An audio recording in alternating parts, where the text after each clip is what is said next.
was PC. All right. Got to restart again.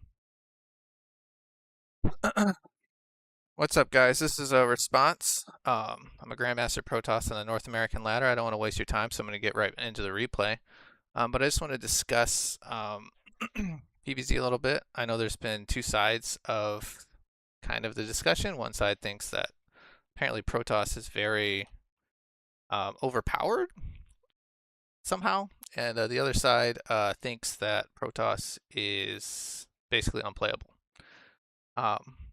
I am of the opinion that neither side is completely right. I think that Protoss is PvZ right now is very, very hard, and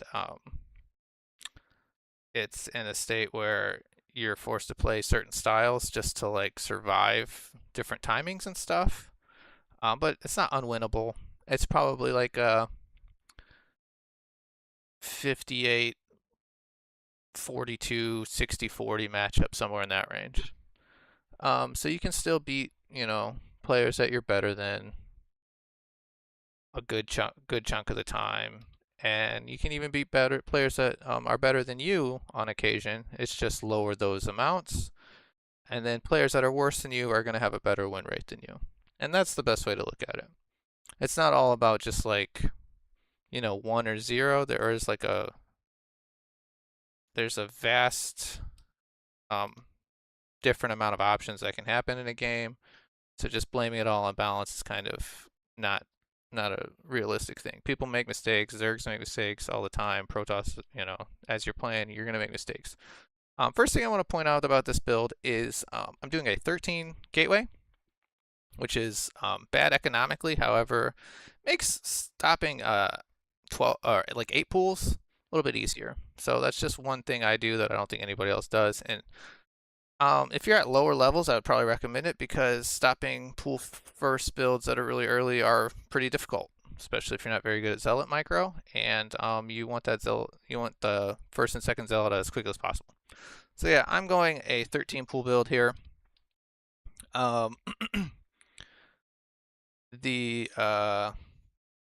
And after the 13 pool, I'm going to scout. I know the common meta thing right now is to block the hatchery, and everybody's blocking the hatchery.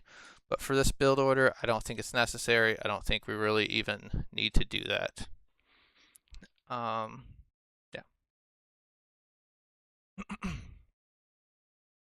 So we're scouting his base. We see a hatch first. So we're not worried about any full pool first build. So now we're just going to take a Nexus.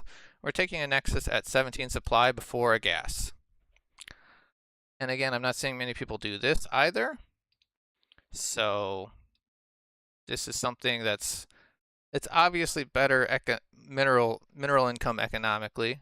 It's gonna, if you're going Stargate, it is gonna delay your Stargate a few seconds. But I think PvZ right now, you just have to cut as many quarters as possible to be as greedy as possible, and I think this is a fair corner to cut. Next, we're going to go 19 core, build one more probe, and then we're going to get our second gas. We're going to put 3 on gas immediately because, we built it late. So we built our second gas, and now we're building our second pylon.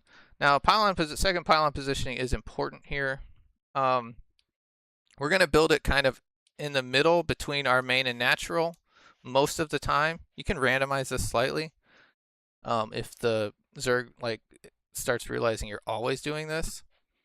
But I think this is the best spot for it because it requires them to go in as deep as possible to see your tech. And with this build and pretty much any build, I will do a stalker first occasionally. I kind of randomize my first opening unit a bit. Most of the build orders, I do generally get one type of unit. So Stargate builds, you're almost always going to be building Adept, but you can throw out an occasional Stalker first Stargate build, and I think it's fine. It just delays, but it does give a nice little mind game where they might not build the Spore. So yeah, if you build your second pylon between the main and the natural somewhere, it's just going to require the Zerg to go a lot deeper with the Overlord, which is a lot riskier for them, and they could lose it. And, Zergs don't want to lose Overlords. All right.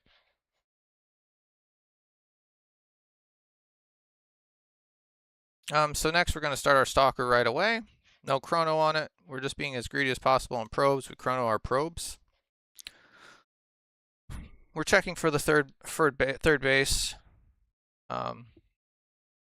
He hasn't built it yet. Start your warp gate right after. Right after warp gate, the next thing you're going to get with the next 100 gas is a robo. So we're going robo first here. And even as economically as we've been, we're only up, we're up 5 workers at this point, so that's pretty nice. Now, this is another thing that I think is very important to do. Build pylons on the edges of your base. This is going to help defend against Nidus. And so after the robo, we built a sentry. So a stalker sentry. And this sentry is going to be to scout and also to kill the overlord on the pillar. You're going to, you'll see what I do, but you basically just do the overcharge, and now we can see it, and we're going to kill it. So we're getting a second gateway and a blind battery. I think the blind battery is a 100% requirement to like survive at all in a lot of against some builds. And I think specifically there are some builds that you can't hold at all probably doing this. But I would be like getting attacked like now if they did one of those builds. It's like a 20 drone roach build. Those are incredibly difficult to hold, but I'm not sure. Maybe they're holdable. I don't really know. I don't have very much experience against those. I've only run into it a couple times, and it seemed very hard to hold. So now our robo's done. We're going to be getting a robo bay right away. We're kind of slow on that right now because we're not very good at multitasking. We drop it down, and we're getting an immortal, and we're starting our expansion gases. And we're scouting. We see no gases at the expo. We see no layer. So we know he's not going mutas super fast or a very fast layer. So he most likely has a third base somewhere, I would assume. Second century after the immortal, and this is a very key portion of the build. We're going to start Colossus right when our robo bay finishes, and we're just going to chrono it. And we're going to continually chrono this robo nonstop.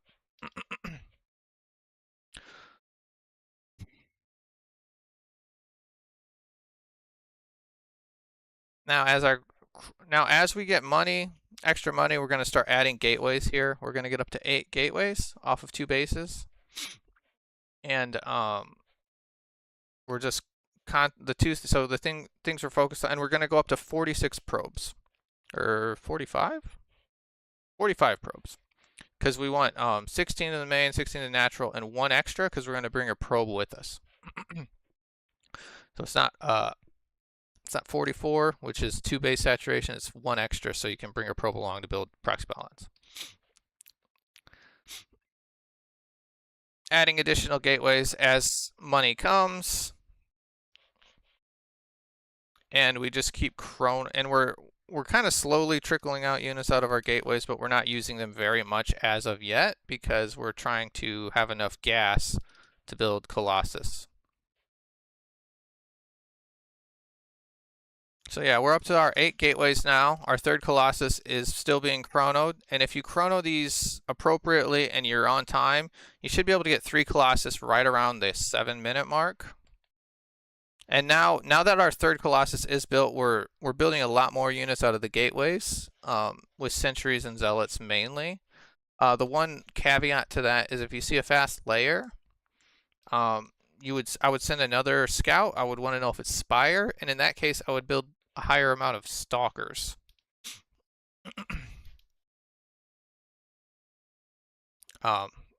Fast muta builds are actually kind of good against this.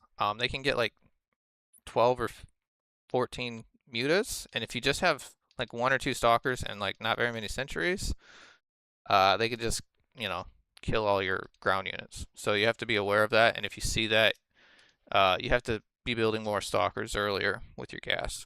So now our third this Colossus is just about done. We're going to queue up an observer, have it follow our army, and we're going to start moving out now. We're going to, you don't have to do this. You can just leave a zealot in the wall, but if you're an F2er sometimes like me and you make mistakes with F2, it's probably just fine to wall off so you don't have to worry about it, and you can really focus on your army. And now we're just going to push towards this third base. Yeah, the attack positioning is pretty important. You should just be watching your army the whole time for the most part. And at this point, we're just going to gear up for the attack. We're going to kind of try to wait for our observer so we can clear out creep as we go down, because if you can clear the creep, it's going to make it easier to engage. The next key thing about this is, the biggest key thing about this is just going to be your force fields at this point. If you hit good enough force fields, you know, you should probably be able to win most of the time. In this case, in this game, I hit pretty good force fields. These are much better than my average force fields, I'm not going to lie. And he did even get a good surround on the Colossus and stuff with the Lings, but he just doesn't quite have enough. It's just a very strong push. And so at this point, if you kind of break the first initial fight well enough, we're just going to be warping in additional stalkers with these forward pylons. Kind of what you warp in is kind of judged by what army composition is. He's mainly roach, so I'm just going to build stalkers. And you know, you're just going to kite away, kind of move and shoot back and forward. It's not that hard to do that portion of it. The force fields are the hard part, and that's been already done. And now we're kind of in his third base. We're about to kill his third base, and we're catching like reinforcements coming from his third base. So it's going to be very hard for him to produce enough units, since he can really only produce safely out of 2 hatcheries. At this point, it's just about over. And that's the build. It's a pretty very easily executable build. It's just mainly a little bit of micro. And I think that this is one of those build orders that has a very high floor for how strong it is, and not quite as high of a ceiling. The one thing that's kind of a skill checker or a differentiator in how well the build's going to execute is basically the force fields you hit, and yeah, that's basically it. And we're just finishing up the game.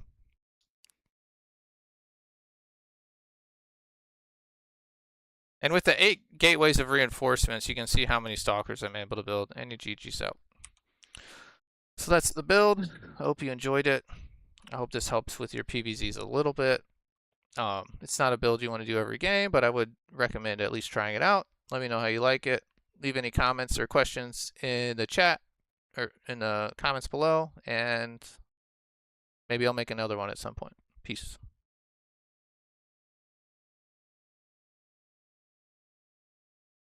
Hopefully that's saved. I'm going to be so sad if that did not save.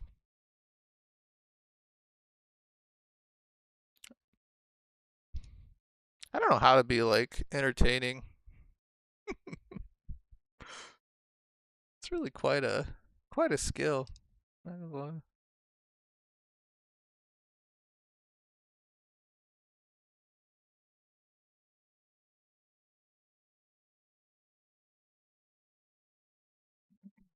Oh, it didn't save. All right, well, there's another way I can grab this, right?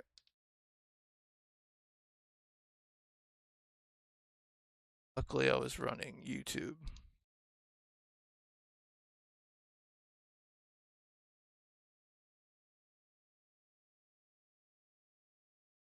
I'm going to end the YouTube for a second.